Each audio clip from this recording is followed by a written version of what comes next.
ये है मिस्टीवर्स स्टोरी, जहां हर कहानी में छुपा है रहस्य, जहां किस्मत खेलती है अपना खेल और जहां एक साधारण इंसान बन सकता है असाधारण।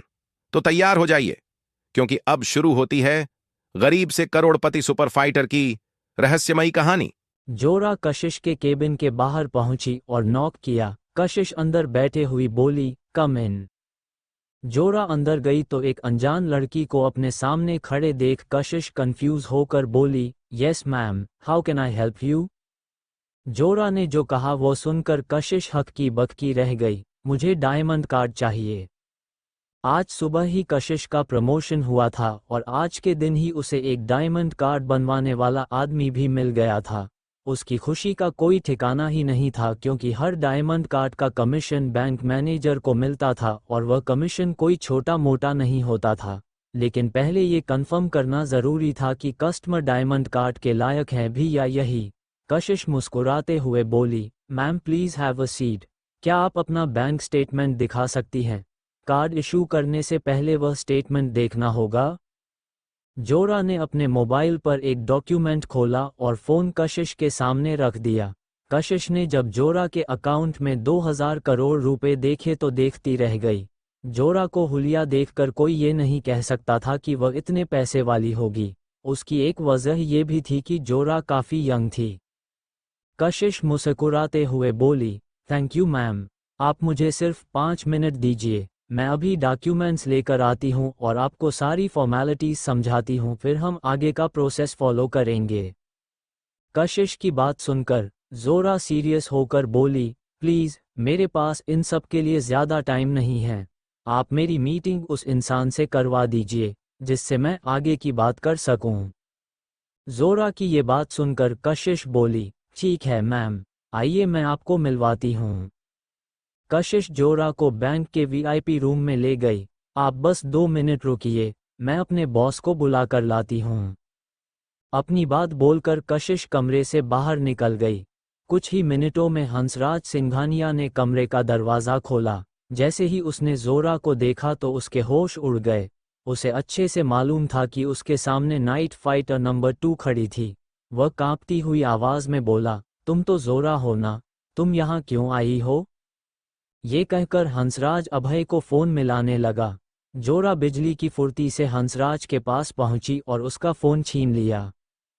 इतनी बेइज्जती, जो सामने है उसे इग्नोर करके किसी और को फ़ोन लगा रहे हो। नॉट गुड हंसू, I don't like it. जोरा के मुंह से ये बात सुनकर हंसराज को पसीना आने लगे था। वो डरकर सिर्फ अपनी जगह पर खड़ा रहा।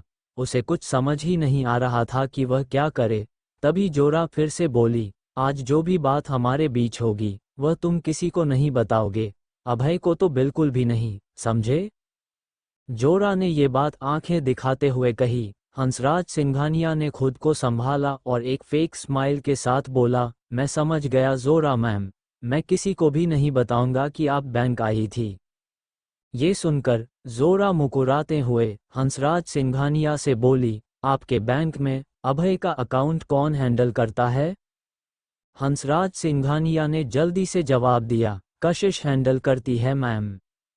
जोरा को बहुत अच्छे से मालूम था कि अभय के सारे बिजनेस से लेकर उसके पैसे से जुड़ी सभी चीज़ें सिर्फ कशिश ही हैंडल करती थी, लेकिन उसके बाद भी उसने हंसराज सिंघानिया के सामने अनजान बनना ज़्यादा बेहतर समझा। आप कशिश को बुलाइए यहाँ, मुझे उनसे बात करनी है। हंसराज कशिश को बुलाने की बात से डर गया था, क्योंकि एक दिन पहले वह दीपक और मुकुल से बची थी और अब ये जोरा ना जाने क्या करने वाली थी। हंसराज सिंघानिया ने सिर हिलाया और फिर वह विप रूम से बाहर चला गया। कुछ देर के बाद कशिश वीआईपी रूम के अंदर आ गई और जोरा की तरफ देखकर हल्की सी मुस्कान के साथ बोली, आपने मुझे बुलाया मैम? कशिश को ध्यान से देखने के बाद जोरा ने अपना सिर उठाया और उसकी तरफ मुस्कुराते हुए बोली, तुम अभय को कितने वक्त से जानती हो?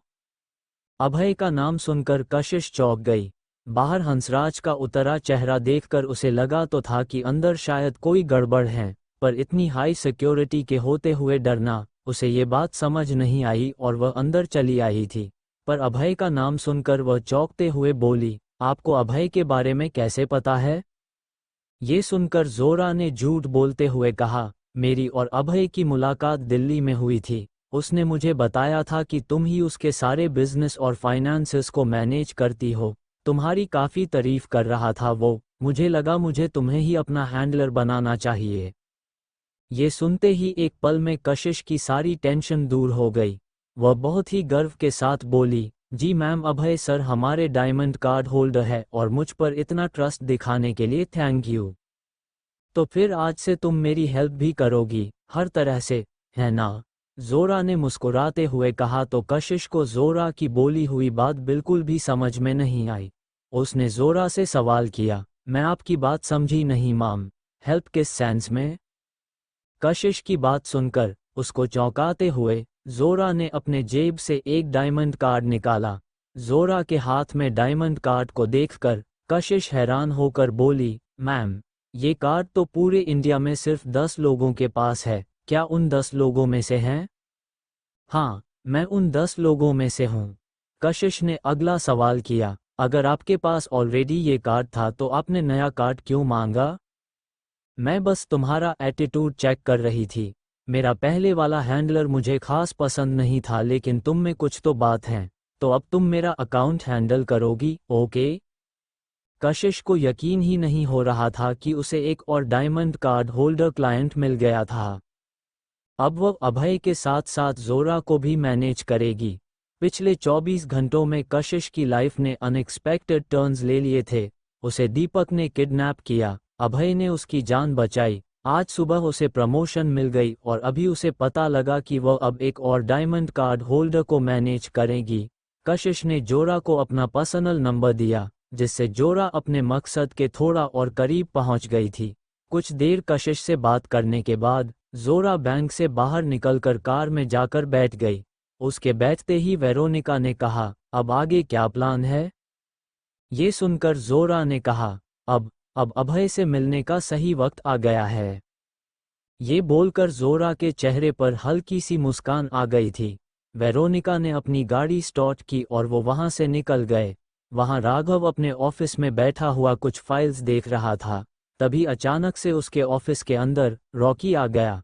रॉकी को ऐसे बेवक्त अपने ऑफिस में देखकर राघव चौंक गया। रॉकी के पापा राघव के बिजनेस पार्टनर थे। रॉकी को बहुत अच्छे से मालूम था कि राघव के आदमी कुछ भी कर सकते थे। उसे गुस्से में देख राघव मजाक करते हुए बोला, आज किससे फाइट करके आए हो रॉकी? फाइट अभी हुई नहीं राघव अंकल, अब होगी, और उसमें मुझे आपकी एक हेल्प चाहिए। रॉकी की बात सुनकर राघव को थोड़ा सा अजीब लगा। उसने हैरान होकर पूछा, मेरी हेल्प?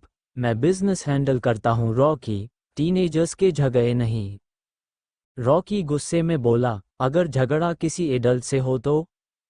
ये कहकर रॉकी ने जल्दी से अपना फ़ोन निकाला और अभय की तस्वीर राघव को दिखा दी। राघव अंकल, ये हैं वो जिससे मुझे बदला लेना है, क्या आप मेरी मदद कर सकते हैं? अभय की तस्वीर देखकर राघव कुछ पल के लिए चौंक गया, लेकिन कुछ देर के बाद उसके मन में लड्डू फूटने लगे थे। उसने मुस्कुराते हुए रॉकी से कहा, बेटा रॉकी, समझो तुम्हारा काम हो गया। ये सुनकर रॉकी के चेहरे पर एक बड़ी सी मुस्कान आ गई। वह एक्साइटेड होकर बोला, ठीक है, आज रात को मेरे कॉलेज में फंक्शन होगा, वहाँ ये अभय रैंप वॉक करने वाला है। मैं आपको जब कॉल करूँगा तब आप अपने आदमी भेज देना, उनसे बोलना वह इसकी ऐसी धुलाई करे कि ये आदमी वॉक करने के लायक भी ना बचे। ये बोलते ही रॉकी ने जोर से ऑफिस का दरवाज़ा खोला और बाहर चला गया। रॉकी की आंखों में अभय के लिए नफरत देखकर राघव बहुत ज्यादा खुश था। अभय के दुश्मन बढ़ते ही जा रहे थे। इन सब के दौरान अभय अपने घर में चैन की नींद सो रहा था। अचानक से उसके फोन की घंटी बजी। अभय ने जैसे ही फोन उठाया, उसे सामने से आवाज आई, मैं तुमने मिलना चाहती हूँ अभय। अभय ने जैसे ही ये आवाज सुनी वह चौंक गया, लेकिन अचानक से अपने बेड से खड़ा होकर बोला, तुम कहाँ हो? मैं अभी आता हूँ। मैं मरीन ड्राइव पर तुम्हार इंतजार कर रही हूँ। जोरा ने अपनी ये बात बोलने के बाद फोन काट दिया। कुछ ही मिनट के अंदर अभय मरीन ड्राइव पहुंच गया, फिर चारों तरफ जोरा को ढूंढने लगा। तभी अचानक से अभय की नज़र जोरा पर पड़ी, जो एक तरफ खड़ी होकर बर्फ का गोला खा रही थी। अभय उसके पास गया और बिना कुछ बोले उसके बगल में बैठ गया। कुछ देर तक दोनों बिल्कुल चुपचाप बैठे रहे, लेकिन तभी अचानक जोरा ने धीमी आवाज में कहा, हम नाइट फाइटर्स हैं, हम करते हैं सबकी सुरक्षा। अभय ने अपनी आंखें गोल घुमाई और बोला, तुम्हारे मुंह से ये बात अच्छी नहीं लगती जोरा, तुमने नाइट फाइटर्स एजेंसी का नाम डुबा दिया है। ये कहते ही अभय ने अपने जूते में छिपाया चाकू निकाला और जोरा की गर्दन पर रख दिया। जोरा मुस्कुराने लगी और बर्फ का गोला खाते हुए बोली, फुर्ती वही 3 साल पुरानी है तुम में अभय, तुम जरा भी नहीं बदले, बस 2-3 बाल सफ़ेद हो गए हैं तुम्हारे। अभय ने अपनी पकड़ मजबूत की और चाकू को गर्दन में थोड़ा गड़ाते हुए बोला, सफ़ेद बाल मतलब ज़्यादा एक्सपीरियंस, और तुमने जो एक्सपीरियंस दिया है उसका तो क्या ही कहना जोरा। तभी पलक झपकते ही जोरा ने अपना हाथ घुमाया और हवा में छलांग लागत हुए अभय के पीछे कूद गई। उसने अभय के हाथ से चाकू छीना और बर्फ का गोला अभय के मुंह में डाल दिया। अभय को पता ही नहीं चला कि कैसे जोरा ने ये सब किया। उसने मुंह से बर्फ का गोला बाहर थूका और बोला, गोरिल्ला मूव, 3 साल में स्किल्स बढ़ गए हैं तुम्हारे। जोरा ने अभय की बात को नज़रअंदाज किया और बोली, अभय ये क्या किया तुमने, मैंने वह बर्फ का गोला पूरे 50 रुपए का खरीदा था, अब तुम मुझे वह 50 रुपए अपने अकाउंट में से दोगे डायमंड कार्ड होल्डर। अभय जोरा की बेतुकी बातों से इरिटेट हो रहा था, लेकिन चाहकर भी खुद को जोरा की पकड़ से छुड़ा नहीं पा रहा था। जोरा ने उसकी गर्दन पर चाकू रखा और बोली, अब मेरी बात ध्यान से सुनो अभय, नाइट फाइटर एजेंसी में एक गद्दार हैं। अभय छटपटाता हुआ बोला, हाँ और वह तुम हो। जोरा ने अभय के चारों तरफ पकड़ मजबूत की और बोली, नहीं इडियट, वह कोई और है और मैं 3 साल से मैं उसे ढूंढ रही हूँ। अभय बोला, झूठ, तुम मुझे भटकाने की कोशिश कर रही हो। अभय मुझे पता है कि तुम्हारा ये मूव कच्चा है, मैं चाहूँ तो अभी तुम्हें मार सकती हूँ पर नहीं मारूंगी। जानते हो क्यों? क्योंकि तुम मेरे दोस्त हो, तुम्हारी टीम को शेरों से मैंने ही बचाया था। जोरा की बात सुनकर अभय ने बचने की कोशिश करना बंद कर दिया, वह शांत हो गया। जोरा ने भी उसे छोड़ दिया। अभय एजेंसी में जो गद्दार हैं उसकी पहुंच बहुत ऊंची है। वह मेरे पीछे पड़ गए थे, इसलिए मैं जिंदा रहकर ये काम नहीं कर सकती थी और फिर मैंने अपने मरने का नाटक रचा और जिन भी नाइट फाइटर्स को मैंने मारा सब के सब गद्दार थे और मेरे पास अपनी बात के सबूत भी हैं। वह गद्दार कौन है और वह किसके लिए काम कर रहा है ये मुझे अभी तक नहीं पता चला, इसलिए आगे के मिशन में मुझे तुम्हारी मदद चाहिए। अभय के दिल से जैसे भारी बोझ उतर गया। वह जोरा को गले लगाते हुए बोला, जोरा यार, मुझे लगा था मैंने तुम्हें हमेशा के लिए खो दिया। तुम्हें देखकर मैं कितना खुश हूँ ये नहीं बता सकता। जोरा अभय की बात बीच में काटकर बोली, ये बाद में बताना अभय, पहले मुझे तुम्हें किसी से मिलवाना है। ये सुनकर अभय चौंक गया। वह धीमी आवाज में बोला, और कौन है तुम्हारे अलावा? अभय ने जैसे ही ये बोला, पीछे से वेरोनिका आगे आई और उसने भी अभय को गले लगा लिया और रोते हुए बोली, I missed you so much Abhay. Veronica को देखकर अभय खुद भी इमोशनल हो गया था। आज उसे अपने पुराने 2 दोस्त वापस जो मिल गए थे। वह वेरोनिका से बोला, तुम कहाँ थी 3 साल तक, तुमने मेरी जान बचाई और उसके बाद तुम गायब हो गई। वेरोनिका मन ही मन अभय को बहुत पसंद करती थी, लेकिन उसे ये बात कभी नहीं बोल पाई थी। उस दिन जब उसने अभय को घायल देखा तो उससे ये सब देखा नहीं गया और वह एजेंसी छोड़कर चली गई। उसे जब पता चला कि अभय दिल्ली के हॉस्पिटल में एडमिट है तो वह उससे मिलने वहां गई थी, लेकिन तब तक रिया के पापा अभय को अपने साथ लेकर चले गए थे और तब से वेरोनिका अभय को ढूंढ रही थी। तभी अभय ने टाइम देखा, 8 बजने में बस 1 ही घंटा बचा था। उसे वंशिका के कॉलेज जाना था। दोस्तों, मुझे अभी जाना होगा, रैंप वॉक करनी है। ये सुनकर जोरा और वेरोनिका जोर जोर से हंसने लगे। हम भी चलेंगे तुम्हारे साथ, हमें भी देखना है कि तुम रैंप पर चलोगे या उसे तोड़ोगे। अभय ने मुंह बनाया और फिर उनके साथ हंसने लगा। वहां राघव जो अपने ऑफिस में बैठा हुआ था, उसे अपने एक आदमी का कॉल आया। राघव ने जैसे ही फोन उठाया, उसके आदमी ने कहा, राघव सर, अभय अपने कुछ दोस्तों के साथ मिलकर कॉलेज की तरफ निकल गया है। ये सुनकर राघव ने जहरीली हंसी के साथ कहा, ब्लेड रनर्स को बुलाओ, आज कॉलेज में खून बहना चाहिए। ये कॉल कट होते ही राघव ने अपने दूसरे आदमी को कॉल किया और गुस्से में चिल्लाते हुए बोला, मुझे खुशी के बारे में अभी तक कोई इन्फॉर्मेशन क्यों नहीं मिली? आदमी ने डरते हुए जवाब दिया, सर, मैं आपको खुशी की इन्फॉर्मेशन तभी देता ना जब वह अकेले होती। अभी वह अपनी टीम के साथ एक जंगल के सेफ हाउस में है। राघव ने सीरियस आवाज में कहा, ठीक है, मुझे सारी अपडेट देते रहना।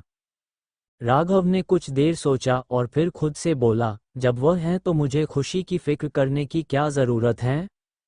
राघव ने किसी को फोन मिलाया और बोला, अगर तुम्हें और तुम्हारी गैंग को शिकार करना है तो कुछ जानवर जंगल में तुम्हारा इंतजार कर रहे हैं। कॉल के उस ओर से एक आदमी की आवाज आई, कौन है वह लोग? राघव ने जवाब दिया, नाइट फाइटर एजेंसी के 4 सबसे बेस्ट फाइटर्स जिनके नाम है खुशी, मिहिका, कप्तान साहब और टाइगर। राघव की ये बात सुनकर वह आदमी हंसने लगा, ये सब तो मेरे पुराने दोस्त हैं, इनका शिकार करने में तो बहुत मजा आएगा। मैं तुम्हें तुम्हारे शिकार की लोकेशन भेजता हूँ।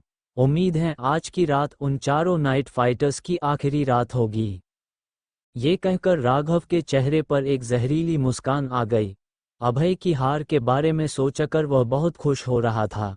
वहीं दूसरी तरफ अभय, वेरोनिका और जोरा कॉलेज पहुंच चुके थे और उनके पीछे पीछे जेल से भागे हुए 5 आदमी जो ब्लेड रनर नाम के गैंग से ताल्लुक रखते थे, वह भी कॉलेज के अंदर आ चुके थे। इस गैंग के लोग एक खास किस्म की ब्लेड का इस्तेमाल किया करते थे और उनका ये नाम इसलिए पड़ा था क्योंकि उन 5 ने जेल से फरार होने के लिए उधर मौजूद सभी पुलिस ऑफिसर्स पर उन ब्लेड से हमला कर दिया था। उन 5 में से उनका लीडर बोला, फंक्शन शुरू होते ही शोर का फायदा उठाकर हम अभय को खत्म करेंगे। तभी दूसरा ब्लेड रनर बोला, और बॉस, वो दोनों लड़कियां जो अभय के साथ हैं, हमें पैसे केवल अभय को मारने के मिले हैं। लीडर चेहरे पर शैतानी हंसी के साथ बोला, वो दोनों तो बोनस हैं, उनकी फूल सी गर्दन पर ब्लेड चलाकर जो खुशी मिलेगी उसके पैसे तो ऐसे ही वसूल हो जाएंगे। अभी के लिए सब भीड़ में छुप जाओ। अपने लीडर की बात सुनते ही वह 5 अलग हो गए और सही वक्त का इंतजार करने लगे। देखते देखते रात के 8 बज चुके थे। कॉलेज में लोगों की हलचल होने लगी थी।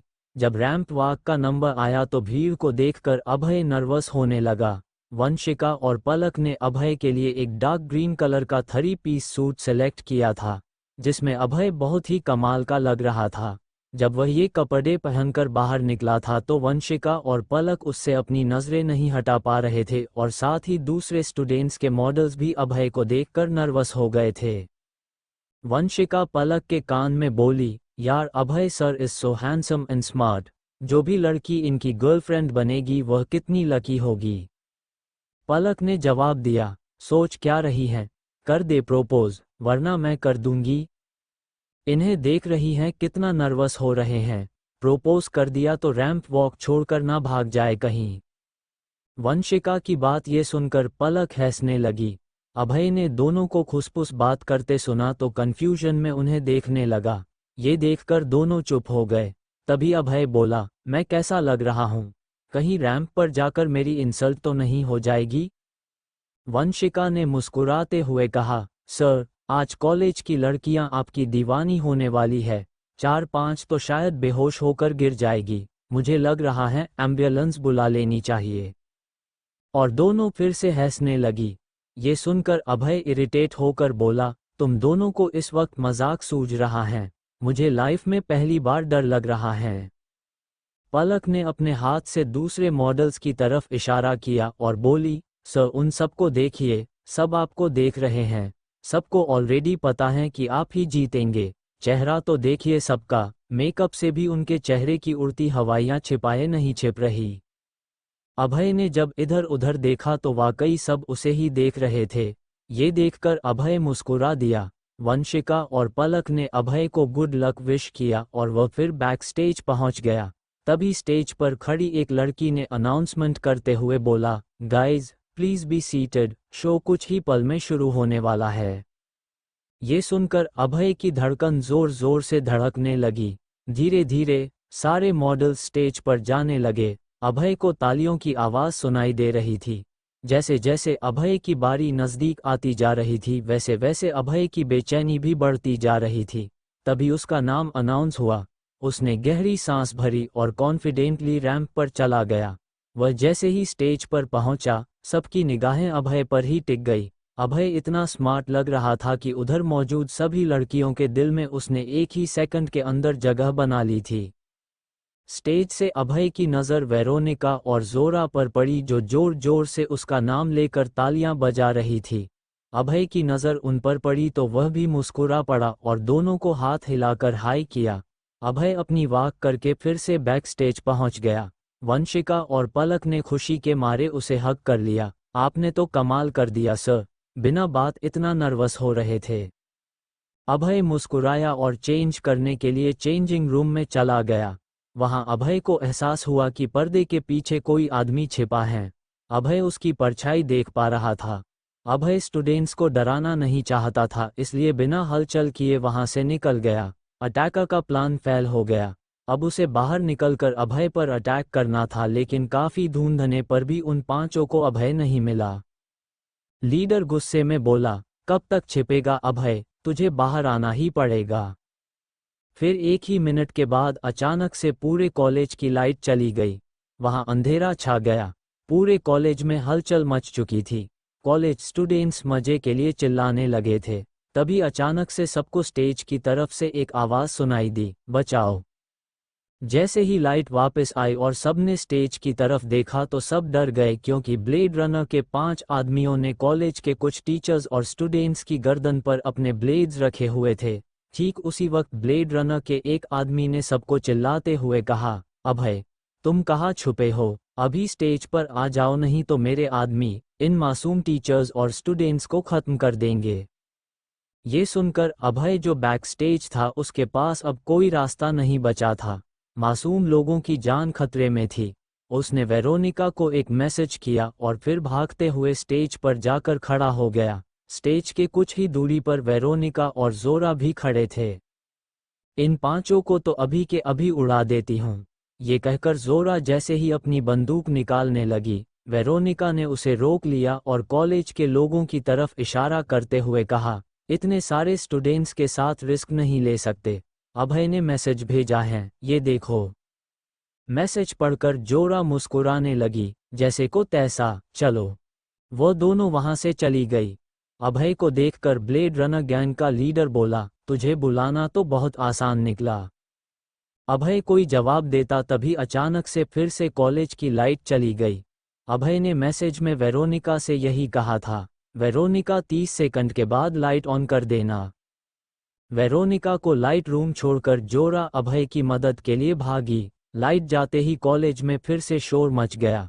लाइट वापस आई तब सबने जब स्टेज की तरफ देखा तो सब हैरान हो गए। उन्होंने देखा कि पांचों टीचर्स और स्टूडेंट्स सेफली एक जगह खड़े थे, लेकिन पांचों ब्लेड रनर्स और अभय स्टेज पर नहीं थे। भीड़ में से एक आदमी ने चौंकते हुए कहा, ये अचानक से सब गायब कैसे हो गए? किसी को कुछ समझ नहीं आ रहा था कि आखिर वहां हुआ क्या। वही कॉलेज से दूर अभय, वेरोनिका और जोरा गाड़ी में बैठकर वहां से निकल चुके थे। वेरोनिका अपने चाकू की तरफ देखते हुए बोली, अब इन पांचों को डिक्की में ही बैठाए रखना है या आगे का प्रोग्राम शुरू करे? अभय ने मुस्कुराते हुए एक सुनसान इलाके में ले जाकर कार खोली और उसकी डिक्की खोलकर पांचों ब्लेड रनर्स को बाहर निकाला। उनके हाथ पैर बंधे हुए थे। अभय ने उनके लीडर की गर्दन पर उसी की ब्लेड रखकर पूछा, किसने भेजा था तुम्हें? गैंग लीडर ने कोई जवाब नहीं दिया। अभय ने धीरे धीरे उसकी गर्दन पर कट लगाना शुरू किया, लेकिन तब भी उसने अपना मुंह नहीं खोला। गुस्से में जोरा ने अपनी गन निकाली और पांचों को गोलियों से उड़ा दिया। अभय चिल्लाया, अरे, नाम तो जान लेने देती। जोरा कार की तरफ जाते हुए बोली, ये मुंह नहीं खोलता, इसलिए टाइम वेस्ट नहीं किया मैंने। अब चलो यहाँ से, मुझे भूख लगी है। अभय और वेरोनिका ने चौंक कर जोरा की तरफ देखा और फिर दोनों हंस पड़े, ये हमेशा से ऐसी हैं। तीनों एक रेस्टोरेंट के लिए निकल गए। वेरोनिका मुस्कुराते हुए बोली, इतने दिनों के बाद एक साथ मिलकर हमने किसी को मारा है, मज़ा आ गया। हाँ, मज़ा तो आ गया, लेकिन ब्लेड रनर्स को किसने भेजा होगा? अब दीपक और मुकुल तो ये काम नहीं कर सकते, तो क्या अविनाश या राघव? इस बात का जवाब किसी के पास नहीं था। वो तीनों जैसे ही रेस्टोरेंट में पहुंचे, उन्होंने देखा कि रेस्टोरेंट के अंदर राघव भी जा रहा था और वह गुस्से में भी लग रहा था। राघव को देखकर जोरा ने मुस्कुराते हुए कहा, पूरे शहर में इसे भी यही जगह मिली थी खाना खाने के लिए। राघव ने जब अभय को देखा तो वह भी चौंक गया। वह मन ही मन बोला, ब्लेड रनर से भी बच गया ये अभय, इसका तो कुछ अलग ही इंतजाम करना होगा। अभय को देखकर राघव गुस्से से लाल हो चुका था, लेकिन अपने साथ आई दो लड़कियों की वजह से वह शांत ही रहा। वह दोनों लड़कियां काफी खूबसूरत थी। उनमें से एक ने जब अभय को देखा तो वह खुद को अभय के पास जाने से रोक नहीं पाई। वो जैसे ही अभय के पास गई, उसने मुस्कुराते हुए कहा, मैं आपको जानती हूँ, आप अभय हो ना? मैंने आपको आपकी दादी के बर्थडे पार्टी में देखा था। ये सुनकर उस लड़की के पीछे खड़े राघव ने जल्दी से अपने कदम अभय की तरफ बढ़ाए और जहरीली हंसी के साथ बोला, इनको कौन नहीं जानता, ये तो क्रिमिनल है हमारे शहर के। ठीक उसी वक्त जोरा राघव के सामने आकर खड़ी हो गई और गुस्से में बोली, राघव अपनी जुबान पर लगाम दो, नहीं तो तुम्हारी जुबान काट दूंगी और क्रिमिनल का असली मतलब समझ दूंगी, यही तुम्हें। जोरा की ये बात सुनकर राघव का पारा बढ़ गया। वह जैसे ही गुस्से में कुछ बोलने जा रहा था, वैसे ही रेस्टोरेंट की वेटर ने आवाज लगाते हुए कहा, सर अभी आप 6 लोग हो, पूरे रेस्टोरेंट में सिर्फ किस्मत से 6 लोगों के ही बैठने की जगह बाकी है, आप लोग प्लीज जल्दी से जाकर बैठ जाइए। ये सुनकर राघव ने वेटर की तरफ देखा और कहा, मैं इन लोगों के साथ नहीं हूँ, मेरे लिए अलग से टेबल का इंतजाम करो। राघव की ये बात सुनकर उसके साथ खड़ी टैटू वाली लड़की ने वेटर को मुस्कुराते हुए कहा, हम एक साथ बैठ जाएंगे, कोई बात नहीं। जैसे ही उस लड़की ने वेटर को ये बात बोली, वेटर वहां से चला गया। राघव ने गुस्से में अपनी दोस्त से कहा, ये तुम क्या बोल रही हो, मैं इनके साथ नहीं बैठ सकता। ये सुनकर उसकी दोस्त ने कहा, प्लीज राघव, मेरे लिए, मुझे यही का खाना खाना है, प्लीज। अपने दोस्त की बात सुनकर राघव ने कुछ नहीं बोला, लेकिन वह अंदर ही अंदर बहुत ज्यादा गुस्से में आ गया था। वह सब एक साथ मिलकर रेस्टोरेंट के 5th फ्लोर पर गए और एक साथ बैठ गए। सब एक दूसरे को देखकर गुस्सा हो रहे थे, लेकिन उनके पास इस वक्त एक साथ बैठकर खाना खाने के अलावा कोई और चारा नहीं था। दो जानी दुश्मन आमने सामने बैठे थे, लेकिन एक दूसरे का कुछ नहीं बिगाड़ सकते थे। जिस लड़की के हाथ में टैटू बना है था, उसका नाम जैस्मिन था। उसके पापा मुंबई शहर के सबसे बड़े गैंगस्टर हुआ करते थे। बाद में उसके पापा ने इंपोर्ट और एक्सपोर्ट का बिजनेस करना शुरू कर दिया था। जैस्मीन उन लड़कियों में थी जिसको अपने पापा और उनके पैसे पर हद से ज्यादा घमंड था।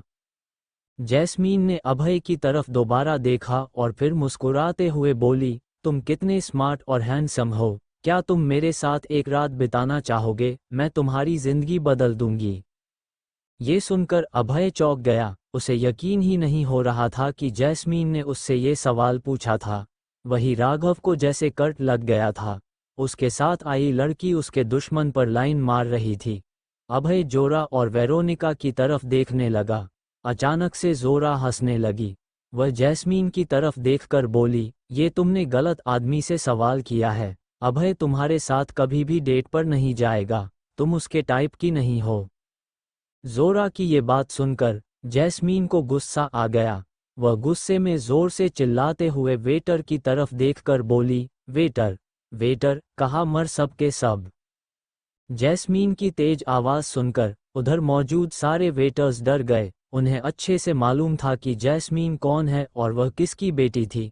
सारे वेटर्स के साथ साथ उधर का मैनेजर भी जैस्मीन के सामने आकर खड़ा हो गया और घबराते हुए बोला, मैम क्या हुआ, हमसे कोई गलती हो गई है क्या? ये सुनकर जैस्मीन ने जोरा की तरफ देखा और फिर अभय और वेरोनिका की तरफ देखा। कुछ देर उन्हें देखने के बाद वह गुस्से में बोली, इन तीनों को इसी वक्त रेस्टोरेंट से बाहर निकालो। ये देखकर राघव के चेहरे पर मुस्कान आ गई। ये सुनकर रेस्टोरेंट का मैनेजर चौंक गया और घबराती हुई आवाज में बोला, मैम हम ऐसे किसी को बाहर नहीं निकाल सकते।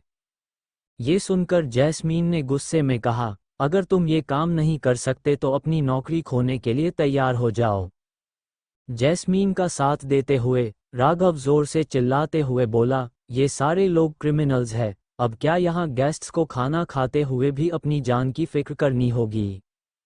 राघव की बात जब उधर मौजूद सभी लोगों ने सुनी तो वह हैरान हो गए और सभी अभय, वेरोनिका और जोरा को शक भरी नजरों से देखने लगे। उधर के मैनेजर को बहुत अच्छे से मालूम था कि जैस्मीन और उसके पापा रेस्टोरेंट को एक ही दिन के अंदर बंद करवा सकते थे। वह मुसीबत में था, उसे समझ नहीं आ रहा था कि वह किस मुंह से अभय और उसके दोस्तों को बाहर जाने के लिए बोले।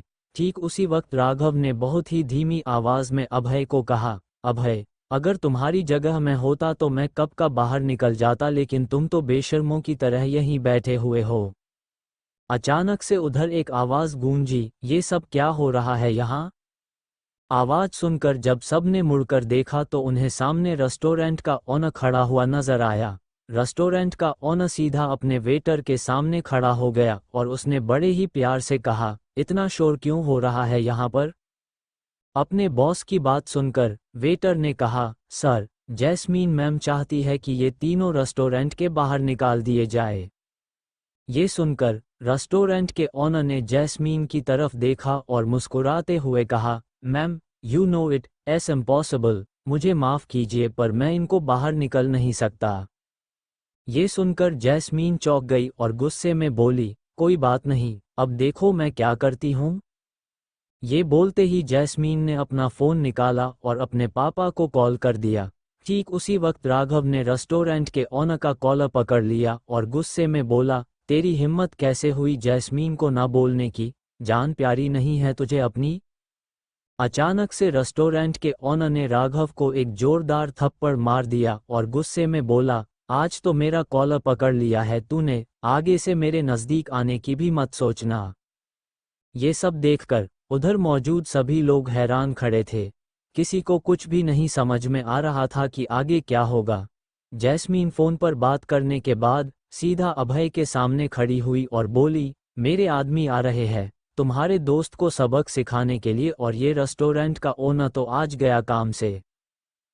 ठीक उसी वक्त राघव ने गुस्से में चिल्लाते हुए कहा, जैस्मीन सिर्फ तुम्हारे नहीं, मेरे आदमी भी आ रहे हैं इस रेस्टोरेंट को बर्बाद करने के लिए। ये सुनकर उधर मौजूद सभी लोग डर गए और धीरे धीरे सभी लोग रेस्टोरेंट के बाहर जाने लगे।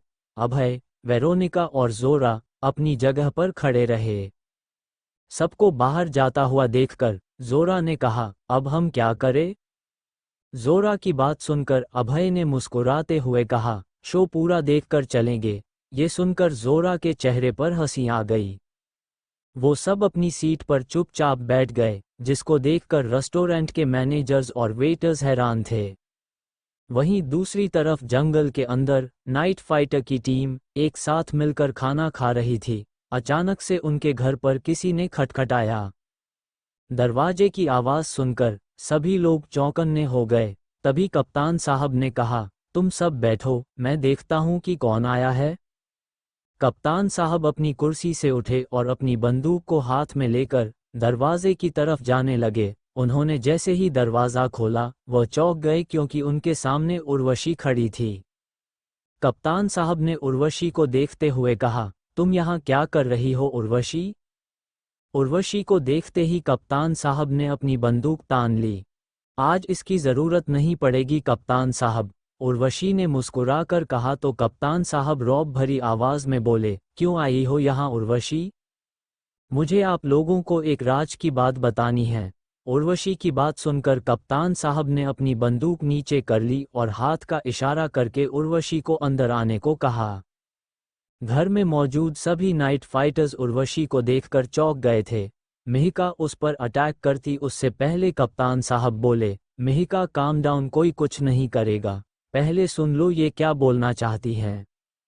मिहिका अपने हाथों की मुट्ठी भींचकर चुपचाप अपनी जगह पर बैठ गई। उर्वशी ने सबकी तरफ देखा और फिर अपना फ़ोन निकालकर उसमें अपने फ़ोन में एक वीडियो चलाई और सबको दिखाते हुए बोली, तुम लोगों के दुश्मन मुंबई में आ चुके हैं।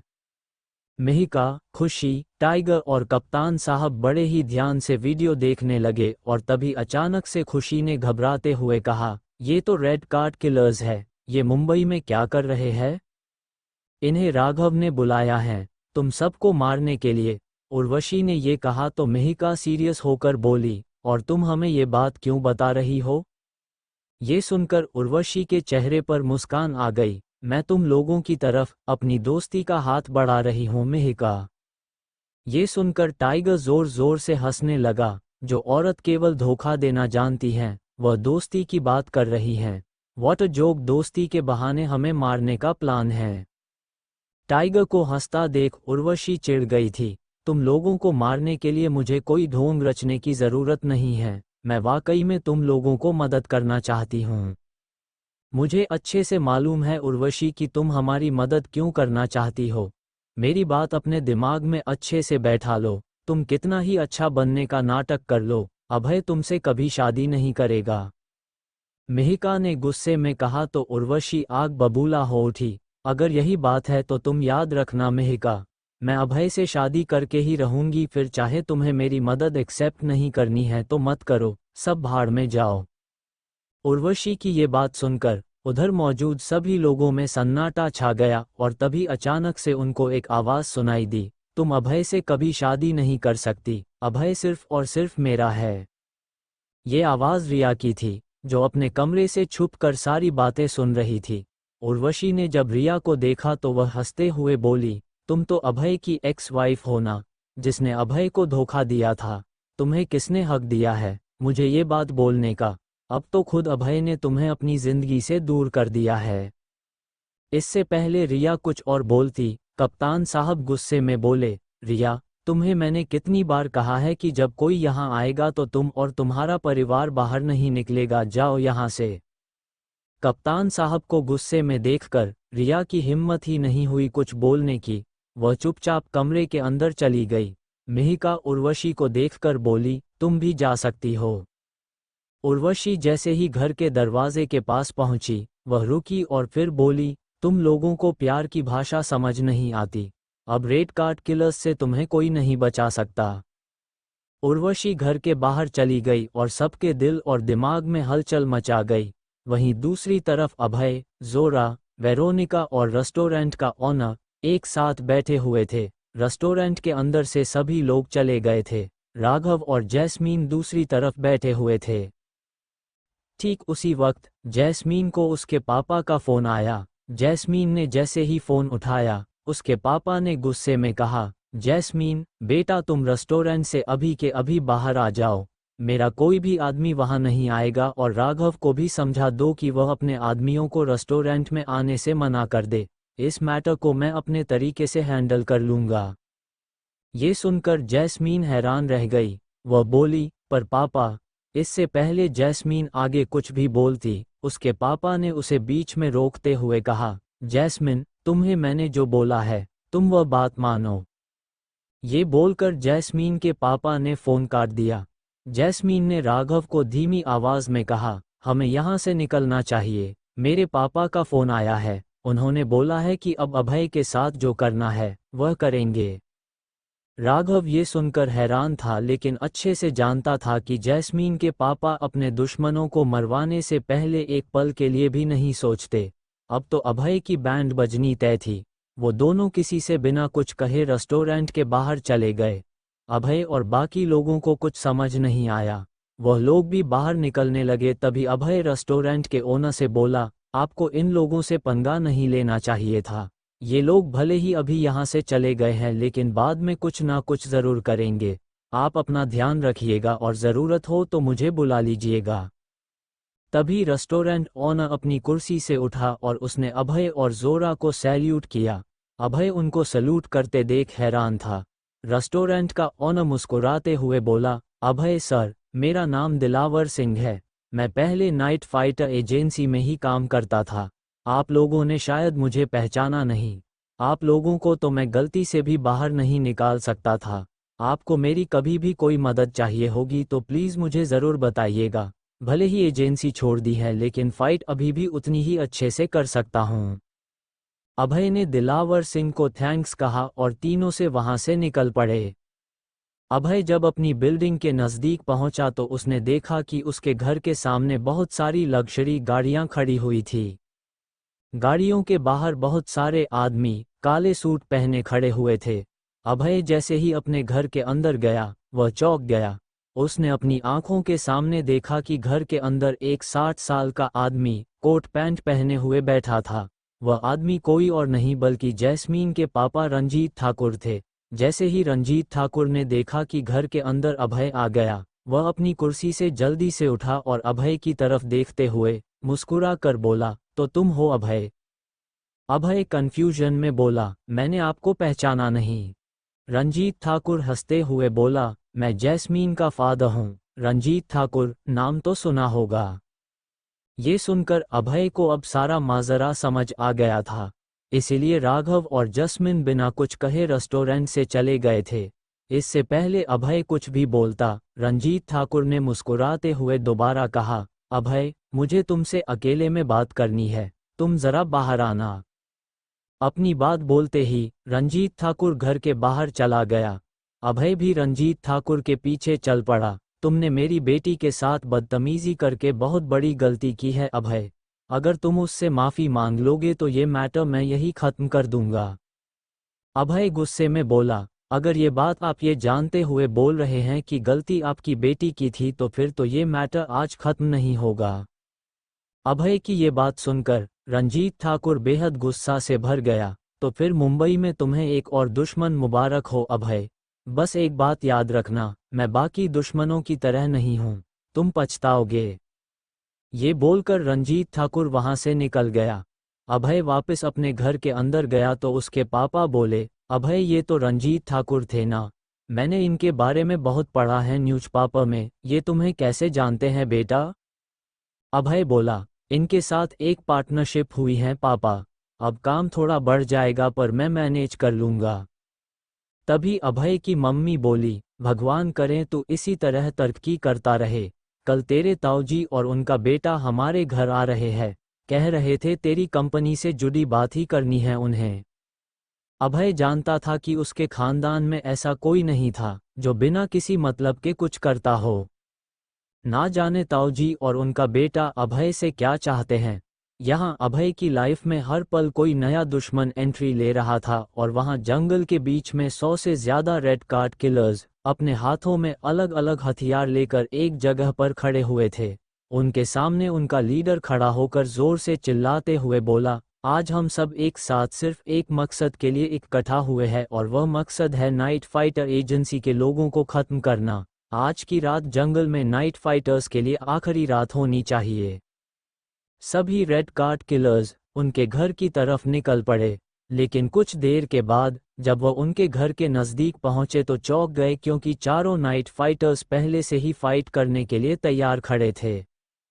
रेड कार्ड किलर्स ने हमला बोल दिया। जंगल में फैली हुई शांति पलों में चोट और दर्द की गूंज से दहल गई। नाइट फाइटर्स के मेंबर्स एक एक करके सबको आसानी से जंगल की मिट्टी का स्वाद चखा रहे थे। हालांकि ये इतना भी आसान नहीं था, लेकिन उर्वशी की दी हुई वार्निंग ने उन्हें अलर्ट कर दिया था और वह किसी भी हमले के लिए तैयार हो गए थे। लेकिन इस लड़ाई का फायदा रेणुका और उसकी फैमिली ने उठाने के बारे में सोचा और घर के पीछे के दरवाजे से बाहर निकल गए। पर वह मुश्किल से 50 कदम भी नहीं चले होंगे कि एक रेड कार्ड किलर ने उन्हें पकड़ लिया और रेणुका की गर्दन पर चाकू रखकर उसे सबके सामने ले आया। कप्तान साहब, अगर आपके आदमियों ने सरेंडर नहीं किया तो उसकी सजा इस औरत की मौत होगी। जब मिहिका, कप्तान साहब, खुशी और टाइगर की नज़र उस आदमी पर पड़ी तो वह सभी चौंक गए। पास ही डरी सहमी रिया और प्रेरणा भी खड़ी थी। उन्होंने सबको मारना बंद कर दिया। रेणुका रोने लगी, मुझे बचा लो कप्तान साहब, प्लीज, वरना मेरे बाद मेरी बच्चियों का क्या होगा? कप्तान साहब ने अपनी टीम की तरफ बंदूक नीचे करने का इशारा किया। नाइट फाइटर्स को निहत्था देखकर रेड कार्ड किलर्स जोर जोर से हंसने लगे। धीरे धीरे उसके आदमी जो जमीन पर मार खाकर गिर पड़े थे वह भी उठने लगे। उन्होंने उठते ही अपने अपने हथियार उठा लिए। नाइट फाइटर्स चारों तरफ से घिर चुके थे। तभी अचानक से जिस रेड कार्ड किलर ने रेणुका को पकड़ा हुआ था उसके हाथ में एक गोली जाकर लगी। गोली की गूंज ने सबको चौंका दिया था। जिस तरफ से गोली चली थी, रेड कार्ड किलर्स ने जब उस तरफ मुड़कर देखा तो वह सभी चौंक गए। उनका लीडर चौंकते हुए बोला, ये यहाँ कैसे? ये तो मर गई थी। जोरा को देखकर उधर सब हैरान हो गए थे। ठीक उसी वक्त एक तीर जाकर रेड कार्ड किलर लीडर के सीने में लगा। ये तीर वेरोनिका ने चलाया था। जैसे ही रेड कार्ड किलर को तीर लगा वैसे ही टाइगर ने अपनी बंदूक सामने खड़े आदमी से छीन ली और उसे वहीं मार दिया। खुशी रेणुका और उसकी फैमिली को लेकर अंदर चली गई। लड़ाई दोबारा शुरू हो गई थी, लेकिन इस बार रेड कार्ड किलर के आदमी सिर्फ अपनी जान बचाने के लिए लड़ रहे थे। धीरे धीरे नाइट फाइटर्स ने सबको धूल चटा दी थी। अगली सुबह अभय के ताऊजी सोमेश कपूर और उनका बेटा जसदीप कपूर उसके घर आ गए थे। सोमेश कपूर ने पहले इधर उधर की कुछ बातें की और फिर बोले, अभय, मेरे यहाँ आने की 3 वजह हैं। सबसे पहली बात यह है कि मेरा परिवार तुम्हें क्रिमिनल नहीं समझता। अभय सवालिया नज़रों से उन्हें देखने लगा। दूसरी बात यह है कि तुम्हारे पापा मेरे छोटे भाई हैं, इसलिए मैं चाहता हूं कि वह अपनी कंपनी दोबारा खोले। इसे जितना पैसा चाहिए मैं दूंगा, लेकिन मेरी एक शर्त है। सोमेश कपूर की बात सुनकर अभय सरप्राइज नहीं हुआ। दरअसल वह अपने ताऊजी से कोई बात करना भी नहीं चाहता था, लेकिन वह ये जानना चाहता था कि आखिर उसके ताऊजी किस हद तक जा सकते हैं। बताइए क्या शर्त है? अभय की जल्दबाजी देखकर सोमेश कपूर मुस्कुराते हुए बोले, कंपनी के 60% शेयर मैं रखूंगा। अभय उठा और बोला, हेल्प के लिए थैंक्स ताऊजी, पर हमें वाकई आपकी ज़रूरत नहीं है। जसदीप कपूर गुस्से में बोला, तुम पापा को ऐसे कैसे मना कर सकते हो अभय? तुम्हारी मदद कोई नहीं करेगा, पर पापा तैयार है। चिल्लाइए मत भैया, ताऊजी की मदद देख ली हमने। बेसिकली पापा के तौर पर इन्हें कंपनी के लिए एक नौकर चाहिए जो इनके एहसान तले दबकर इनका काम करता रहे। अगर सच में मदद करना चाहते तो 60% शेयर नहीं मांगते। अपनी बेइज्जती से गुस्सा होकर सोमेश कपूर और जसदीप कपूर वहां से निकल गए और अभय भी अपने कमरे के अंदर चला गया। कुछ देर बाद अभय का फोन बजा। कॉल के उस ओर से एक लड़की की आवाज़ सुनाई दी, अभय तुम कहाँ हो? अभय को लड़की की आवाज़ जानी पहचानी लग रही थी, लेकिन उसे छेड़ते हुए बोला, आप कौन? मैंने आपको पहचाना नहीं। ये सुनकर लड़की हंस पड़ी और बोली, मैं 12 बजे तुम्हारा टी हाउस में इंतज़ार करूंगी। अपनी बात बोलते ही उस लड़की ने फ़ोन काट दिया। अभय टी हाउस पहुंचा तो उसने देखा कि एक लड़की ब्लैक ड्रेस पहने अकेले बैठी हुई थी। तनिष्का, तुमने मुझे यहाँ क्यों बुलाया है? अभय, मैं तुम्हें बताना चाहती हूँ कि 9 साल पहले जो तुम्हारे साथ हुआ, तब मैं कुछ नहीं कर पाई थी। मैं पूरी दुनिया को सब कुछ बताने को तैयार हूँ। ये सुनकर अभय को यकीन ही नहीं हो रहा था कि तनिष्का ने ये बात बोली, क्योंकि कॉलेज के दिनों में तनिष्का ने किसी से ढंग से बात ही नहीं की थी। उसने कॉलेज में कभी भी किसी का साथ नहीं दिया था और इसी की वजह से उसके ज़्यादा दोस्त भी नहीं बने थे। अभय मुस्कुराते हुए बोला, thank you so much Tanishka, but I want tell you कि इस वक्त मुझे सिर्फ उस कातिल की तलाश है जो उस रात वहां मौजूद था। वह जब मुझे मिल जाएगा तो मैं तुम्हारी मदद ज़रूर लूँगा, सबको सच बताने में। अभय तनिष्का से बात करके बाहर निकला, तभी कामिनी का कॉल आया। वह घबराते हुए बोली, अभय, दीपक को होश आ गया है। उसके साथ तुमने जो भी किया था वह पुलिस को न बता दे। दीपक इतना भी बेवकूफ़ नहीं है कामिनी कि वह कोई ऐसी हरकत करे जिसमें उसको भी खतरा हो, इसलिए तुम टेंशन मत लो। अभय ने कामिनी को शांत कराते हुए कहा तो कामिनी को काफ़ी तसल्ली मिली। फिर वह अचानक से बोली, अभय, तुमने कोई तरीका सोचा जिससे मुझे दीपक से शादी ना करनी पड़े? अभय मुस्कुराते हुए बोला, अभी सोचा तो नहीं, बट आई प्रॉमिस तुम्हें दीपक से शादी नहीं करनी पड़ेगी। वैसे भी जब तक वह पूरी तरह ठीक नहीं हो जाता, शादी के बारे में नहीं सोचेगा। थैंक्स अभय, तुम नहीं होते तो क्या होता काश। कामिनी अपनी बात पूरी करती उससे पहले अभय बोल पड़ा, कामिनी, कशिश का कॉल आ रहा है। सॉरी, मैं तुमसे बाद में बात करता हूँ। कामिनी ने बूझे मन से ठीक है कहकर फ़ोन रख दिया और अभय ने कशिश को फ़ोन मिलाया।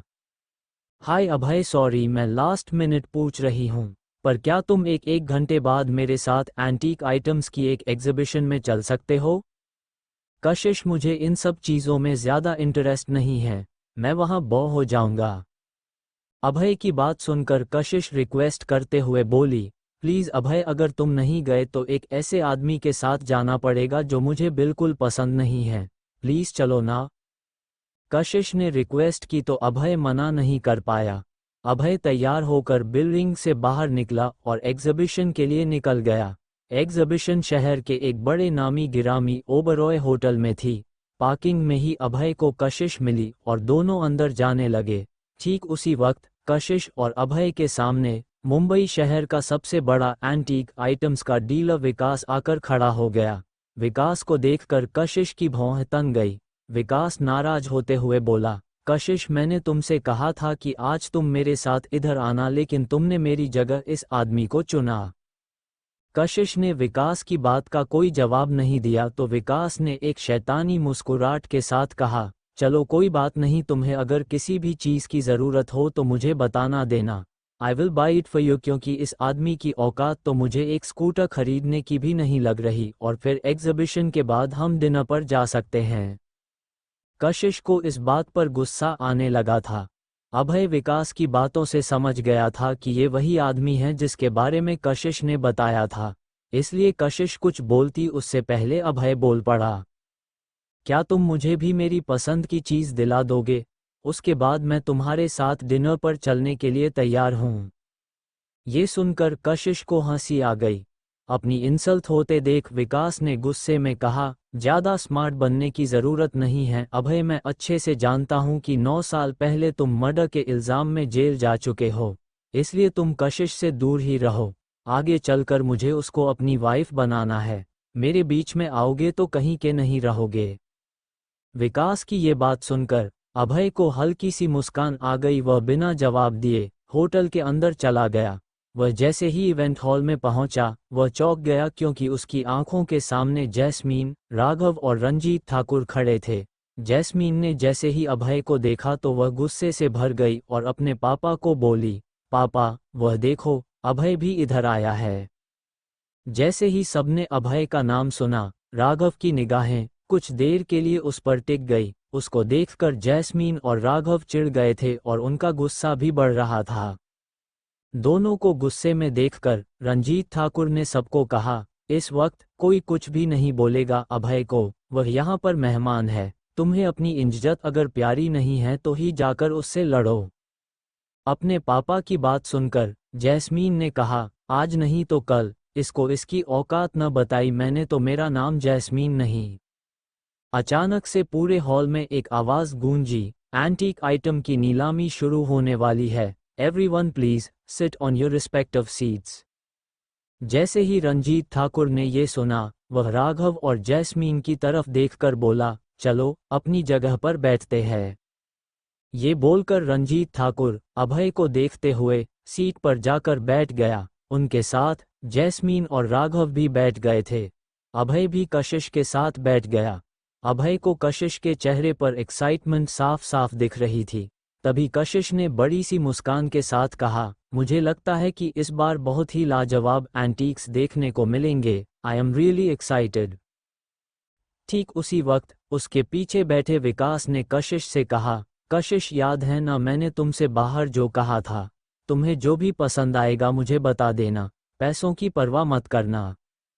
अभय पीछे मुड़ा और मुस्कुराते हुए बोला, विकास, तुम्हें मेरा ऑफर याद है, वह अभी भी वैलिड है। अभय की बात सुनकर विकास ने दांत पीसते हुए खुद से बोला, नीलामी खत्म होने दो, उसके बाद तुझे मैं बताऊंगा कि मैं हूं कौन। अभय।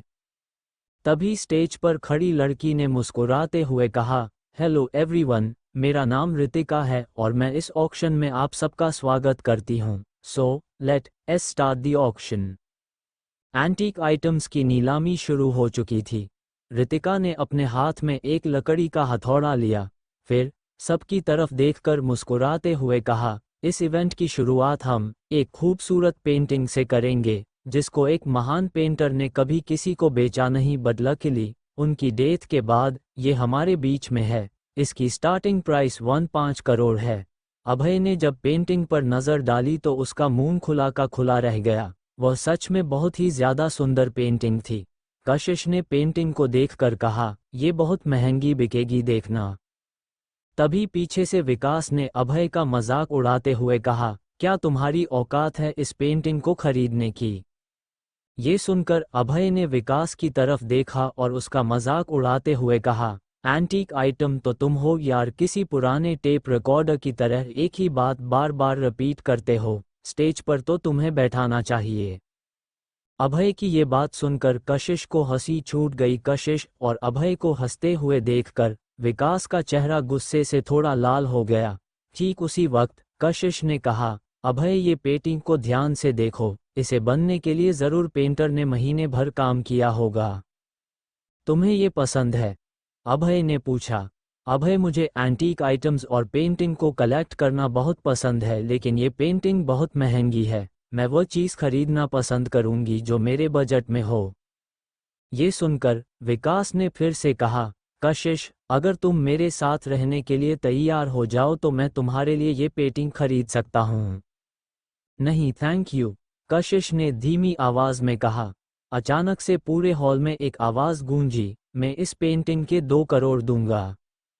जैसे ही विकास ने 2 करोड़ सुना, वह चिढ़ गया और सबको इम्प्रेस करने के लिए वह जोर से चिल्लाया, 2.5 करोड़। ये सुनकर कई लोगों की नज़र विकास पर पड़ी। विकास ने जब देखा कि सब उसे देख रहे हैं तो वह और ज्यादा खुश हो गया। उसके चेहरे पर एक गर्व भरी मुस्कान थी। 3 करोड़, एक लड़की ने जोर से आवाज लगाते हुए कहा। ये सुनते ही विकास ने दोबारा बोला, 3.50 करोड़। विकास के बोलते ही हॉल में कुछ पल के लिए शांति हो गई। ठीक उसी वक्त रितिका ने सबकी तरफ देखा और कहा, विकास सर ने 3.50 करोड़ की बोली लगाई है, क्या कोई उसे बढ़ा सकता है? 4 करोड़, राघव ने जोर से चिल्लाते हुए कहा। ये सुनकर उधर मौजूद सभी लोग हैरान हो गए। इसके बाद जो हुआ वह कशिश और अभय के लिए बिल्कुल नया था। उन्होंने देखा कि राघव विकास के बीच में पेंटिंग खरीदने की जंग शुरू हो चुकी थी। 4.50 करोड़, विकास ने कहा। ये सुनकर राघव ने चिढ़ते हुए कहा, 5 करोड़। 5.50 करोड़, विकास ने घमंड भरी आवाज में कहा। 6 करोड़, राघव ने कहा। 6 करोड़ सुनने के बाद पूरे हॉल में एक हलचल सी मैच गई थी। किसी को यकीन ही नहीं हो रहा था कि राघव एक पेंटिंग के लिए इतना पैसा खर्च कर सकता था, क्योंकि सबकी नज़रों में राघव एक कंजूस बिजनेसमैन था। अचानक से पूरे हॉल में एक बुलंद आवाज गूंजी, 7 करोड़। ये आवाज किसी और की नहीं बल्कि रंजीत ठाकुर की थी। रंजीत ठाकुर की आवाज सुनकर पूरे हॉल में सन्नाटा छा गया। सबको शांत देखकर रितिका ने फिर से मुस्कुराते हुए कहा, क्या कोई 7 करोड़ से ज्यादा इस पेंटिंग की कीमत बढ़ाना पसंद करेगा? अभय के पीछे विकास चिढ़कर बैठा हुआ था। उसे उम्मीद नहीं थी कि रंजीत ठाकुर भी इस नीलामी में हिस्सा लेंगे। इसके आगे अगर राघव बोला लगाता तो वह सीधा रंजीत ठाकुर को नाराज करता, इसलिए उसने कुछ न बोलना बेहतर समझा। सब शांत थे। रितिका ने सबकी तरफ अपनी आंखें घुमाई। उसे कहीं से भी ये उम्मीद नहीं लग रही थी कि कोई 7 करोड़ से आगे बोली लगाएगा। ये सब देखकर अभय ने विकास की तरफ देखा और मुस्कुराते हुए बोला, विकास, तुम कशिश के लिए पेंटिंग लेना चाहते थे ना? अब तुम बोली क्यों नहीं लगा रहे हो? क्या 7 करोड़ तुम्हारे लिए ज्यादा है? अभय का ये सवाल सुनकर विकास चौंक गया और उसने दांत पीसते हुए कहा, तुम्हें इससे क्या लेना देना? कम से कम मैंने नीलामी में हिस्सा तो लिया था, तुम तो वह भी नहीं कर पाए। ठीक उसी वक्त रितिका ने कहा, आई थिंक दैट एसेट, इस पेंटिंग को उसका मालिक मिल गया है। ये बोलने के बाद रितिका जैसे ही रंजीत ठाकुर के नाम वह पेंटिंग करने जा रही थी, वैसे ही उसे एक आवाज सुनाई दी, 8 करोड़। रितिका की आंखों के सामने अभय ने 8 करोड़ रुपए बोले। वह हैरान हो गई। उधर मौजूद सभी लोगों को बहुत बड़ा झटका लग गया था। वह सब सिर्फ अभय को ही देख रहे थे। अभय ने 8 करोड़ बोलकर विकास, जैस्मीन, राघव और रंजीत ठाकुर को चौंका दिया था। जब अभय ने देखा कि सबकी निगाहें उस पर टिक गई थी तो वह चुपचाप सिर्फ सबके चेहरे को देखने लगा। ठीक उसी वक्त जैस्मीन ने चिल्लाते हुए कहा, तुम्हारी हिम्मत कैसे हुई मेरे पापा के आगे बोली लगाने की। जैस्मीन का साथ देते हुए राघव ने कहा, अभय तुम्हें पता भी है कि तुम किसके सामने बोली लगा रहे हो, मेरी मानो तो तुम इस नीलामी में हिस्सा मत लो। अपनी बात आगे कंटिन्यू करते हुए राघव ने रितिका की तरफ देखा और कहा, रितिका अभय एक क्रिमिनल है और मुझे नहीं लगता कि क्रिमिनल्स को इस नीलामी में हिस्सा लेना भी चाहिए। यहाँ सभी इज्जत वाले लोग बैठे हैं और ये सब उनकी इंसल्ट हैं। ये सुनकर उधर मौजूद सभी लोग अभय को क्रिमिनल समझने लगे थे और वह उसको नफरत भरी नज़रों से भी देख रहे थे और राघव की हाँ में हाँ मिलाने लगे। ठीक उसी वक्त विकास ने अभय का मजाक उड़ाते हुए कहा, अभय तुमने जोश जोश में बोली लगा तो दी, पर क्या तुम्हें पता भी है 8 करोड़ में कितने जीरो होते हैं? सबकी बातें सुनकर अभय मन ही मन मुस्कुरा रहा था। उसने जैसे ही अपने डायमंड कार्ड को निकालने के लिए जेब में हाथ डाला, एक आवाज पूरे हॉल में गूंज उठी, मैं साबित कर सकता हूं कि अभय 8 करोड़ रुपए देने के काबिल है। ये आवाज किसी और की नहीं बल्कि धीरज राजपूत की थी। जब अभय ने धीरज राजपूत को देखा तो वह चौंक गया। उसे यकीन भी नहीं हो रहा था कि धीरज राजपूत भी इस इवेंट में आया था। धीरज राजपूत के बारे में पूरे मुंबई शहर के बिजनेसमैन को पता था। उन्हें अच्छे से मालूम था कि धीरज राजपूत स्काई व्यू कंपनी के मालिक थे। ये देखकर जैस्मीन ने राघव के कान में फुसफुसाते हुए कहा, धीरज राजपूत ये अभय को कैसे जानता है? राघव सब जानकार भी चुप बैठा रहा, क्योंकि वह जानता था कि रंजीत ठाकुर और जैस्मीन ये जानकर गुस्सा होंगे कि राघव ने उनसे अभय का सच छिपाया। धीरज राजपूत सबके सामने खड़ा हुआ और बोला, अभय जीतने भी रुपए की बोली लगाएगा, उसके पैसे मैं दूंगा क्योंकि अभय मेरे साथ स्काई व्यू कंपनी में काम करता है। ये बोलकर धीरज राजपूत बिना किसी के तरफ देखे हॉल से बाहर चला गया। इस वक्त सबके मुंह खुले के खुले रह गए। सब हैरानी के साथ सिर्फ अभय को ही देख रहे थे। ठीक उसी वक्त जैस्मीन और राघव भी गुस्से में हॉल के बाहर चले गए। बाहर जाते ही राघव को एक कॉल आया। राघव ने जैसे ही फोन उठाया, उसे सामने से एक आवाज सुनाई दी, राघव मैं उर्वशी बोल रही हूँ, लोटस गैंग की बॉस। ये सुनकर राघव चौंक गया। वह चौंकते हुए बोला, तुमने मुझे क्यों कॉल किया है? उर्वशी ने मुस्कुराते हुए कहा, मुझे पता चला है कि तुम खुशी को ढूंढ रहे हो, मैं तुम्हारी मदद कर सकती हूँ खुशी का पता बताने में। ये सुनकर राघव के चेहरे पर एक जहरीली हंसी आ गई। उर्वशी ने कहा, मैं तुम्हें उसकी लोकेशन भेज रही हूँ। आज वह कुछ काम से मुंबई शहर आई हुई है और वह अकेले भी है, उसके साथ उसकी टीम नहीं है। अपनी बात बोलते ही उर्वशी ने फोन काट दिया। उसके बगल में खड़ी जैस्मीन ने मुस्कुराते हुए कहा, मैंने अभय को सबक सीखने के लिए उसके घर पर कुछ गुंडे भेज दिए हैं, अब देखती हूँ वह मुझसे माफी कैसे नहीं मांगता। जब राघव ने ये बात सुनी, वह जोर जोर से हंसने लगा और उसके बाद जैस्मीन के साथ गाड़ी में बैठकर घर के लिए निकल गया। यहीं दूसरी तरफ हॉल के अंदर सब चीजें नॉर्मल हो गई थी। विकास भी अब अभय से डर रहा था और वह अपनी जगह पर चुपचाप बैठा था। अचानक से रितिका ने दोबारा जोर से अनाउंस करते हुए कहा, अब आप लोगों के सामने एक ऐसी चीज आ रही है जिसको 100 साल पहले एक किसान ने अपने खेत में पाया था। बाद में उसकी कीमत 100 करोड़ रुपए निकली। जी हाँ, मैं डेजर्ट डायमंड की बात कर रही हूँ। ठीक उसी वक्त अभय को एक कॉल आया। उसने जैसे ही फोन उठाया, उसे दीपक की आवाज सुनाई दी। दीपक ने कहा, डेजर्ट डायमंड को खरीदने की हिम्मत भी मत करना। ये बोलते ही दीपक ने फोन काट दिया। दीपक की ये बात सुनकर अभय चारों तरफ दीपक को देखने लगा। तभी अचानक से उसकी नज़र मुकुल पर गई। इससे पहले अभय कुछ भी करता, कशिश ने अभय की तरफ देखा और कहा, अभय सर, क्या आप मेरे लिए ये डेजर्ट डायमंड खरीद सकते हैं? अब देखते हैं कि कौन डेजर्ट डायमंड खरीदेगा। रितिका ने सबकी तरफ देखकर एक्साइटेड होकर कहा। अभय, जो इस वक्त दीपक के कॉल से हैरान था, उसने कशिश की बात जब सुनी तो अपना सर हिलाते हुए कहा, कशिश तुम्हें यही डेजर्ट डायमंड क्यों चाहिए? ये मेरे दादाजी का सपना था।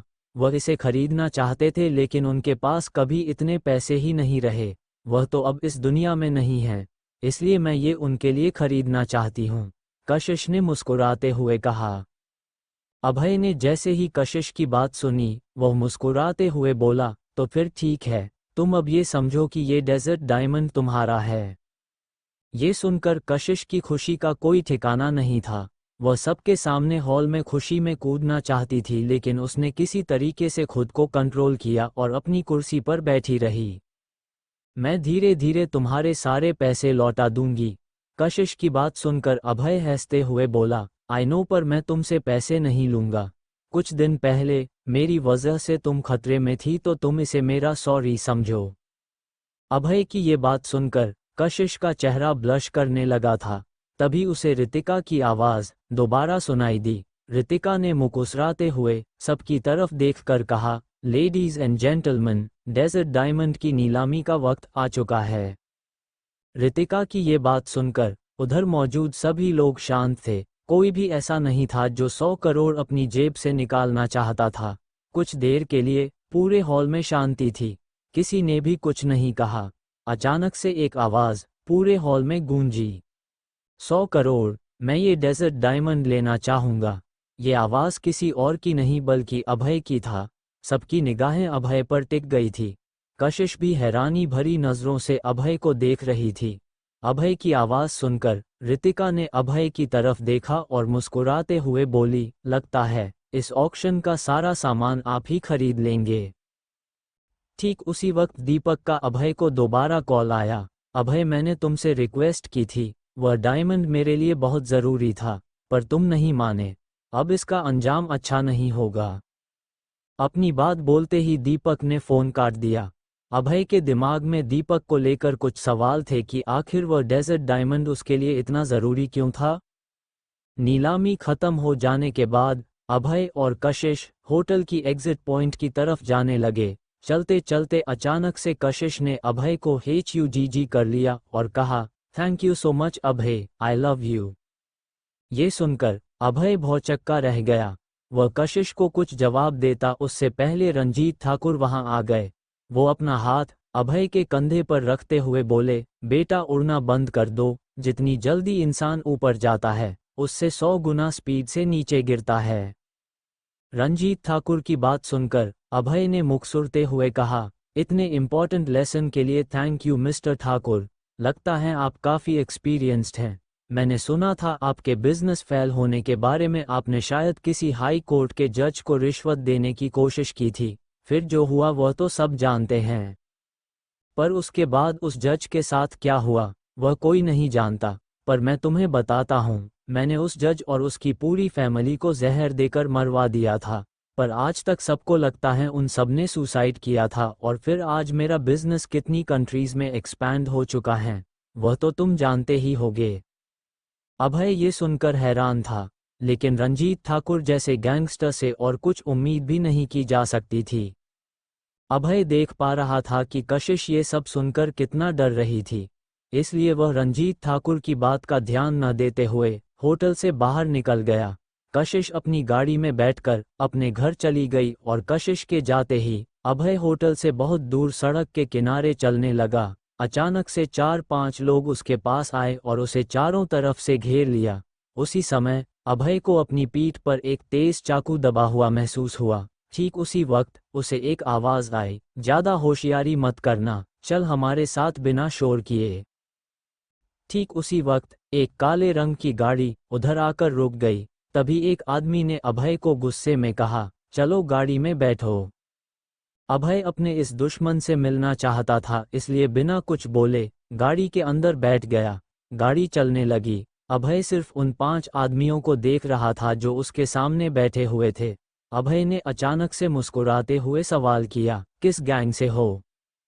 अभी सब पता चल जाएगा, चुपचाप बैठा रह, एक आदमी ने गुस्से में कहा। कार आगे बढ़ती रही। कुछ देर के बाद कार एक प्राइवेट बिल्डिंग के बेसमेंट के अंदर रुकी। गाड़ी के अंदर से पहले 5 आदमी निकले। उनके निकलते ही अभय भी गाड़ी से बाहर आ गया। अंदर पहुंचकर अभय ने देखा कि 4 कुर्सी पर राघव, दीपक, मुकुल और जैस्मीन बैठे हुए थे। उनके साथ बहुत सारे आदमी आसपास खड़े थे।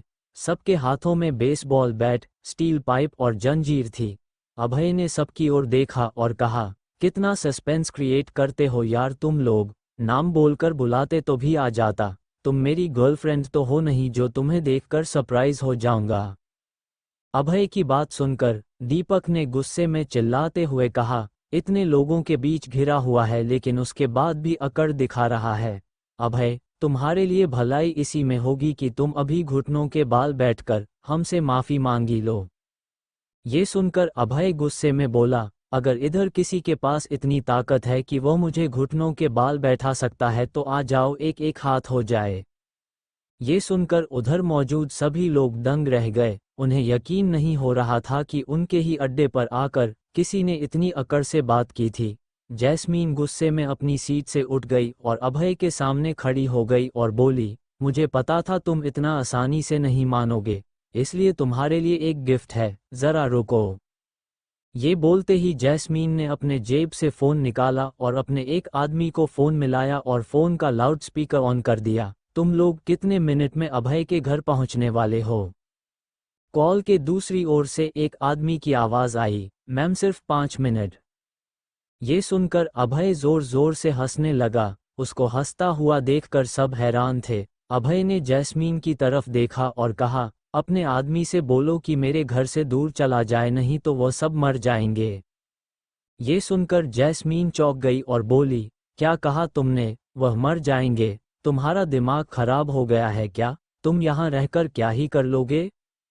अभय ने उसी वक्त अपने जेब से फ़ोन निकाला और कॉल लगाया। फिर फ़ोन को स्पीकर पर रखकर बोला, वेरोनिका, इस वक्त कहाँ हो?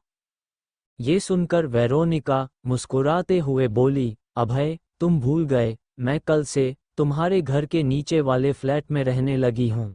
इस वक्त सिक्योरिटी कैमरा से तुम्हारे घर के बाहर का नज़ारा देख रही हूँ। ठीक है, तुम्हें पता है ना कि घर के बाहर कोई कीड़ा दिखे तो क्या करना है? ये बोलते ही अभय ने फ़ोन काट दिया और सीधा जैस्मीन की तरफ देखकर मुस्कुराते हुए बोला, क्या चाहती हो जैस्मीन, अपने आदमियों को मरवाना या उनको जिंदा रखना? ये सुनकर जैस्मीन ने जल्दी से अपने आदमी को फ़ोन लगाया। जैसे ही उसके आदमी ने फ़ोन उठाया, वैसे ही जैस्मीन ने घबराते हुए कहा, तुम सब वापस आ जाओ, कोई भी अभय के घर नहीं जाएगा। ठीक उसी वक्त मुकुल गुस्से में उठा और अभय को मारने के लिए उसके तरफ भागा। वह जैसे ही अभय के करीब पहुंचा, सबको एक जोरदार थप्पड़ की आवाज़ सुनाई दी। अभय ने मुकुल को 2 बार थप्पड़ मारे। सबको 2 बार थप्पड़ की आवाज़ें सुनाई दी। थप्पड़ खाते ही मुकुल अपना सिर पकड़कर ज़मीन पर बैठ गया। उसके होंठ के पास से खून निकलने लगा था। ये सब देखकर जैस्मीन घबरा गई और डरकर अभय से दूर खड़ी हो गई। अभय हंसते हुए बोला, गैंगस्टर की बेटी होकर डर गई तुम? जैस्मिन चुपचाप खड़ी रही। अपने भाई मुकुल को ऐसी हालत में देखकर दीपक सारे आदमियों की तरफ इशारा करते हुए चिल्लाया, खत्म कर दो इस अभय को, आज यहाँ से इसकी लाश ही बाहर जानी चाहिए। ये सुनते ही उधर मौजूद सभी आदमी अभय की तरफ गुस्से में भागने लगे। अभय ने अपने हाथों की मुट्ठी बना ली थी और वह तैयार था सबका सामना करने के लिए। जैसे ही सब आदमियों ने एक साथ अभय पर अटैक किया, वैसे ही अभय अपने मुक्के से सबको मारने लगा। अभय के मुक्के इतने पावरफुल थे कि कोई टिक ही नहीं पा रहा था। किसी के नाक से, किसी के मुंह से या उनके सर से सिर्फ खून ही बह रहा था। अभय एक एक करके सबको जख्मी कर रहा था। उसने फिर अपने हाथ में बेसबॉल बैट लिया और सबको मारने लगा। अभय की ताकत का कोई भी सामना नहीं कर पाया। सबको धूल चटाने के बाद अभय जब गुस्से में दीपक राघव की तरफ बढ़ा, उसे अचानक से जैस्मीन ने रोक दिया और कहा, अभय अपनी जगह पर रुक जाओ, वरना मैं गोली चला दूंगी। अभय ने जब पीछे मुड़कर देखा तो जैस्मीन ने अपनी बंदूक का निशाना अभय की तरफ रखा था। ये देखकर अभय धीरे धीरे जैस्मीन की तरफ बढ़ने लगा। उसको आगे बढ़ता देख जैस्मीन गुस्से में चीखी, अभय आगे मत आओ वरना मैं तुम्हें मार दूंगी। जैस्मीन के बोलने के बाद भी अभय नहीं रुका। जैस्मीन के हाथ कांप रहे थे। अचानक से अभय ने अपना हाथ आगे बढ़ाया और झट से जैस्मीन के हाथ से बंदूक को छीन लिया। ये देखकर जैस्मीन डर गई थी। अभय ने जैस्मीन की बंदूक को कुछ देर देखा और फिर उसे फेंकते हुए बोला, मुझे किसी को मारने के लिए बंदूक की जरूरत नहीं पड़ती, तुम तो एक थप्पड़ में भगवान को याद करने लगोगी। ये बोलते ही अभय बाहर जाने लगा। उसे सब देख रहे थे लेकिन किसी की हिम्मत नहीं हुई कुछ भी बोलने की। उसी समय एयरपोर्ट के अंदर एक 40 साल का हट्टा कट्टा आदमी जिसने व्हाइट कोट पैंट पहना था, वह 2 लड़कियों के साथ एयरपोर्ट से बाहर जा रहा था। वह जैसे ही बाहर निकले, उनको पिकअप करने के लिए एक गाड़ी आई। गाड़ी के अंदर कोई और नहीं बल्कि रंजीत ठाकुर बैठा हुआ था। रंजीत ठाकुर ने सफ़ेद कोट पैंट पहने आदमी को एक तस्वीर थमाई और कहा, इसी को ख़त्म करना है, कितनी जल्दी मार दोगे इसे? सफ़ेद कोट पैंट पहने आदमी ने जब तस्वीर देखी तो वह मुस्कुराते हुए बोला, ये तो अभय है। एक नाइट फाइटर को मारने की कीमत मालूम है न रंजीत साहब? ये सुनकर रंजीत ठाकुर ने गुस्से में जवाब दिया, तुम्हें जितना पैसा चाहिए उतना लो, बस अभय को ख़त्म कर दो। रंजीत ठाकुर की ये बात सुनकर सफ़ेद कोट पैंट पहने आदमी के साथ लड़कियों ने हंसते हुए कहा, आपका काम हो जाएगा। वहां से अभय सानिया से मिलने पहुंच गया। सानिया बहुत खुश दिखाई दे रही थी। क्या बात है, आज दिल्ली वालों की बत्ती सी क्यों दिखाई दे रही हैं? अभय की बात से चिढ़कर सानिया बोली, क्यों, मुंबई वालों को क्या परेशानी है, और दिल्ली वाले दिलवाले होते हैं, हमेशा खुश। अभय मुस्कुराते हुए बोला, सीरियसली बताओ ना, और तभी सानिया ने अपनी बातों से एक बॉम्ब अभय पर गिरा दिया। मेरी एक फ्रेंड शादी कर रही है, तो उसे शॉपिंग करते देख मुझे भी शादी करने का मन हो गया, कर ले हम शादी। अभय चौंक कर बोला, शॉपिंग के लिए शादी कौन करता है यार, तुम पागल वागल तो नहीं हो? सानिया अभय का रिएक्शन देखकर हैरान थी। एंगेजमेंट हो चुकी है, इसलिए एक दिन तो करनी ही है ना अभय शादी, अभी क्यों नहीं, पापा से बात करूं? अभय कुछ बोल ही नहीं पा रहा था। तभी अचानक से उसे खुशी का कॉल आ गया। खुशी ने हाफती हुई आवाज में कहा, अभय अभय, मेरे पीछे राघव के आदमी पड़े हैं, मुझे बचा लो। ये सुनकर अभय ने जल्दी से फोन काटा और कैफे से बाहर भागने लगा। सानिया, तुमसे बाद में बात करता हूँ। अभय को ऐसे भागता देख सानिया के दिल में कई सवाल खड़े हो गए, पर अभी उसे पूछने का टाइम नहीं था। अभय अपनी कार को तेज रफ्तार में भगाने लगा। वह खुशी की भेजी हुई लोकेशन पर जल्द से जल्द पहुंचना चाहता था। अचानक से अभय ने नोटिस किया कि राघव की गाड़ी उसके पीछे थी। ठीक उसी वक्त अभय के सामने 2 ट्रक आ गई और उन्होंने अभय की कार को बहुत जोरदार टक्कर मार दी। अभय जख्मी हो गया था। उसी समय राघव अपनी गाड़ी से उतरा और बंदूक लेकर उसकी तरफ जाने लगा। राघव जब उसके पास पहुंचा, उसने अपनी बंदूक अभय के माथे पर तान दी और हंसते हुए कहा, अब तेरा गेम ओवर अभय। अगर आप लोग इस कहानी का अगला भाग सुनना चाहते हैं तो जल्दी से मेरे चैनल को सब्सक्राइब करें और मुझे बताएं कि आपको यह कहानी कैसी लगी।